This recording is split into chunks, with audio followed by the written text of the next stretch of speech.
안녕하세요. 생활인의 시계 김생활입니다. 오늘 제가 항공 점퍼를 입고 나온 데서 짐작하시겠지만은 오랜만에 독일 파일럿 시계를 다루게 됐습니다.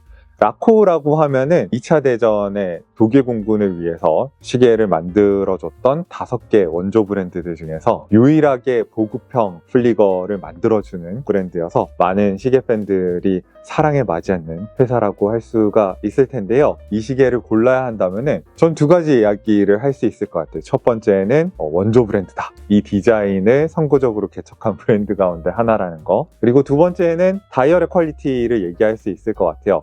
필드 시계나 파일럿 시계에서 많이 활용되는 이 매트한 검정 다이얼에다가 야광 도료가 약간 도톰하게 올라온 것처럼 인덱스가 프린팅 되어 있는 이런 조합이 사실 되게 쉬워 보이지만은 도료를 도톰하게 띄우는 과정에서 프린팅을 같은 위치에 정확하게 여러 번 해야 한다고 하더라고요. 이게 잘 안 맞아서 한 100만 원 이하 가격대의 시계는 그냥 해상도를 위해서 여러 번 겹쳐 찍는 거를 포기해서 납작한 프린트를 적용한다든가, 아니면은 도톰하게 올라와 있긴 한데 도료가 뻐끔뻐끔 구멍이 뚫려 있거나 아니면 좀 번진 것 같은 느낌이 나는 그런 시계들이 많은데, 라코는 다이얼의 제작비를 제대로 써서 이게 플리거 다이얼이구나, 이게 정확한 플리거 다이얼이구나, 이런 느낌이 나거든요. 이게 스펙으로 다 환원되지 않는 시계 만듦새나 매력이라는 게 있는 거죠. 정말 원조다운 비례감이라든지 다이얼의 퀄리티 같은 거는 잘 잡는다는 얘기를 할 수 있을 것 같습니다. 그동안 이제 베이징 라인이 좀 아쉽다고 하면은 가격에 따라서 급 나누기를 한 거 아니야? 라고 항의하시는 분들도 있었는데, 라코 시계 안에서 고가의 라인에만 흰색 야광 도료나 아니면은 올드라듐이라고 해서 약간 빈티지풍의 은은한 크림색의 야광 도료 인덱스가 적용이 되고, 베이징 라인에서는 약간 녹색 기운이 도는, 딱 봤을 때 나 야광 시계야 라고 소리 지르는 듯한 색상의 인덱스가 적용이 됐었거든요. 그것도 나름대로 매력이 있고 베이징만의 특징이라고 할 수도 있는 부분인데, 비싸 보이는 조합은 아니라서 그 부분에 대해서 아쉬움을 느끼는 분들이 많았는데, 드디어 이제 베이징 라인에도 올드라듐 도료가 적용된 버전이 나오게 됐습니다. 디자인이 올드라듐 도료가 적용이 되면서 몇 가지 손봐진 부분들이 있는데, 많은 분들께서 라코라는 브랜드가 원조 브랜드니까 라코 이름이 이제 다이얼에 찍혀 있기를 원하지만은, 그리고 또 메이드 인 저머니, 독일산이라는 게 다이얼에 찍혀 있기는 원하지만은, 원작을 보면은 브랜드 이름이나 독일산이라는 표시가 이렇게 적용되어 있지는 않잖아요. 그러면은 브랜드 이름이랑 독일산이라는 표시를 넣기는 넣되 첫눈에 이렇게 안 보이게 하면은 사람들이 원하는 거 다 맞춰줄 수 있지 않을까라는 생각을 한 것 같아요. 그래서 이번에 브랜드 로고랑 독일산이라는 프린트들이 검은 다이얼에 검은 프린트로 들어갔습니다. 그래서 빛을 잘 비춰보면은 브랜드 로고가 보였다가 어떤 구간에선 잘 안 보이게 이렇게 사라져주고, 원조 같으면서도 라코에서 나온 시계라는 건 확실히 표현해주는 그런 시계가 완성이 됐거든요. 이런 다이얼의 터치 같은 것도 굉장히 재밌습니다. 그리고 요즘 작은 시계가 유행이니까 39mm의 인기가 42mm를 압도해버려서 요 올드라듐 색상 인덱스가 들어간 버전 같은 경우는 39mm가 먼저 나왔습니다. 그래서 굉장히 찰만한 시계예요. 39mm에 러그 투 러그의 길이가 46mm고 두께가 11.5mm 정도 되거든요.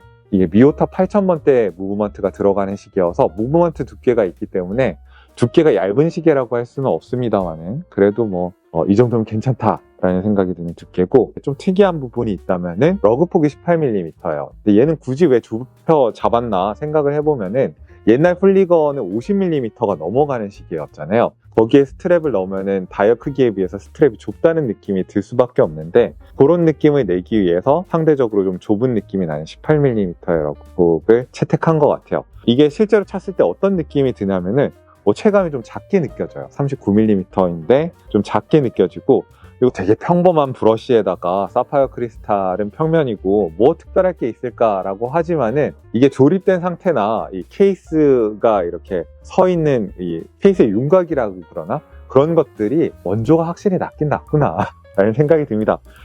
라코라는 브랜드를 놓고 이렇게 찍혀 있으니까 그렇게 봐서 그런지 모르겠지만은, 아무튼 못 따라하는 그런 게 있습니다. 그러니까 사람들이 바보가 아니에요. 시계 경험 많이 하신 분들이 굳이 같은 스펙에 훨씬 더 비싼 이 라코를 고르는 이유가 저는 있다고 생각하고요. 그리고 야광도 굉장히 좋습니다. 근데 원래 들어갔던 C3가 야광 성능이 더 좋을 거예요. C3가 가장 밝기가 밝은 야광이거든요. 이번에 올드라듐 같은 경우는 많은 차이는 아니지만은 멋을 더 중시하는 그런 야광이기 때문에 약간 밝기는 덜하다. 이런 것도 생각해 주시면 좋을 것 같고, 타입 A랑 타입 B가 있는데 잠깐 배경을 설명드리면은 타입 A가 먼저 나왔습니다. 5개 원조 시계 브랜드들이 A 타입을 생산하는데 다 들어갔던 역사가 있고, 그 다음에 이제 B 타입 같은 경우에는 4개 브랜드만 참여하게 되고, 현장의 요구를 반영해서 항법사들이 정확한 시간에 바로바로 읽을 수 있어야 되는데, 그러면 1부터 10위까지 시간 인덱스가 들어가는 것보다는 제일 잘 보이는 바깥쪽에 분 단위, 초 단위 이런 걸 확인할 수 있도록 하는 게 더 좋았겠죠.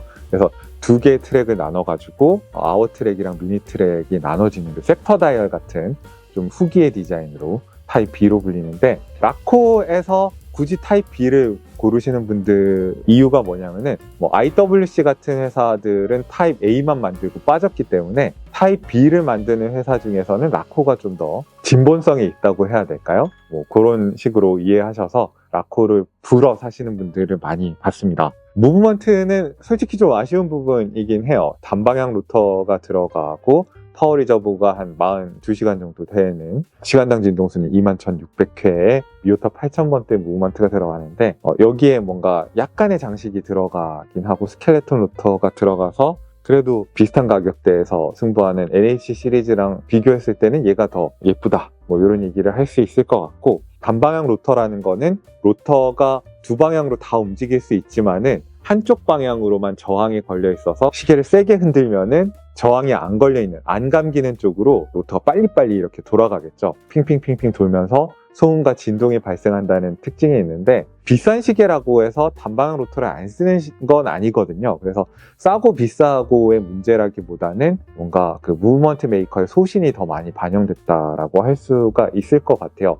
장점이 있다면은 양방향으로 다 와인딩을 하기 위해서 들어가는 복잡한 부품들이 다 생략되면서 이제 오토매틱 와인딩 시스템에서 발생할 수 있는 고장 같은 것들이 많이 줄어든다는 거. 일반판이 스트랩이 좀 빳빳하고 좀 두꺼워가지고 보기에는 멋있는데 좀 착용하기에 불편하다는 느낌이 있긴 했거든요. 저도 일반판에다가 그냥 나투 스트랩 해가지고 차고 있는데, 이 후에 나오는 좀 특별한 디자인이 적용되거나 색상이 적용되는 에디션이 이번도 마찬가지고 스트랩의 퀄리티가 많이 부드러워졌습니다. 그리고 올드라듐 도료의 색상에 맞게 박혀있는 징이라든지 스트랩의 색상에도 약간 에이징 효과 같은 게 들어가가지고 더 분위기가 사는 스트랩인 것 같아요.